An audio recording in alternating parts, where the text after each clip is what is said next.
I am an empowered learner. I'm an empowered learner. I am an empowered learner. I am an empowered learner. I am an empowered learner. Huntley 158's Portrait of a Learner highlights 5 key attributes students need to have to be successful when they leave our school district and enter the real world. These attributes are actually introduced to our students at a very young age and are embedded in our teaching and learning throughout their educational journey in Huntley 158. Our first video will focus on how we teach students to be empowered learners. Empowered learners take ownership of their learning with curiosity, confidence, flexibility, and resilience. Students demonstrate academic competence, set meaningful goals, and seek challenge and continuous improvement. Empowered learners think independently and creatively, questioning assumptions and exploring possibilities. Creating ownership, a lot of times just inviting them to be involved, that they are part of the process. Having ownership of the classroom is they know where supplies are. So they can go get a glue stick or a new pencil. They know what to do.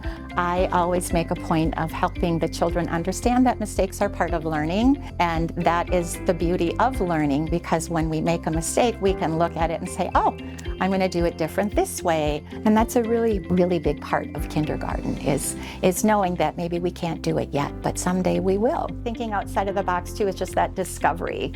Help them understand that the mistake wasn't the process, it was, the finished product, and how we did it is the success, not having that right answer or the right way of doing something. It's they're all right. Empowered learners apply critical thinking to solve problems and take thoughtful risks. Critical thinking skills, when we first think of them, we think of academics, but also working with students with special needs, there's a second component to that. And that is really kind of looking at how do we self-advocate.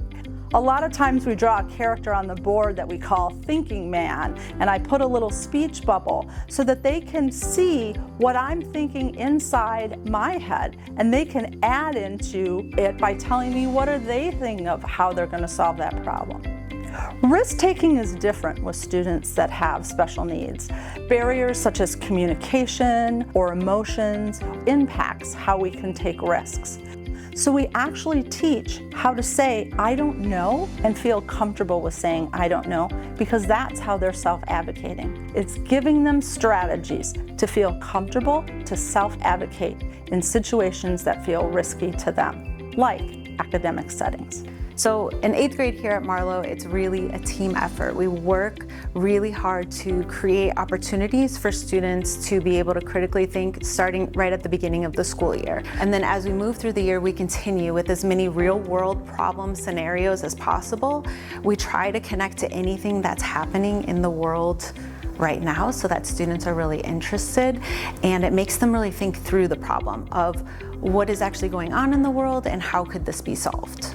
Whenever students are doing a project where they're presented with a problem, they always hit a wall at some point and they're like, this isn't working, I don't understand, or I've tried this, but students tend to persevere. We use a lot of probing questions to help encourage them get to that next step, which encourages risk-taking, because then the second that they find that little bit of success, even if it's just a tiny little step, then all of a sudden they're able to make a leap the next time. An empowered learner is a learner who takes on challenges, who wants to strive for a position to learn better in classes, take on challenges, be more open to more questions, doing different things, not just sticking to one thing at a time. I would define an empowered learner by wanting to learn, not rushing, taking their time, and working really hard. I would see somebody participating, trying their best, working independently or with a team. Empowered learners generate ideas and contribute to meaningful change in the classroom and community. The incubator class is different than most classes where the students work in teams for almost the entire year. They are kind of leading their own charge for everything that happens from that point on. They pick their own product or service that they're trying to build as a business. We have mentors and coaches that come in to work with them. The way that incubator class prepares our students for life after high school is that in the real world you get lots of positives, you get lots of negatives. But our mentors and our coaches and the people who come in are also giving constructive feedback. They get real feedback on their products from the mentors and, again, people in business who are looking for, employees who are going to do that. And so I don't think it gets much more real world than that. So when I hear empowered learner, I think of someone who's in control, someone who wants to learn, someone who comes into school every day with that mindset that they are going to do well and better themselves today. Incubators taught me a great deal about freedom, being on your own. There's no one here to hold your hand. Everything that you do is all 100% you. You're pitching your ideas to professionals who have years of experience. So not only that, but you can actually get investors who want to invest in your product. So it teaches you how to perform in front of others, public speak, and think outside the box. When students are empowered, they take ownership of their learning and their future. Because learning is something that happens to us. It's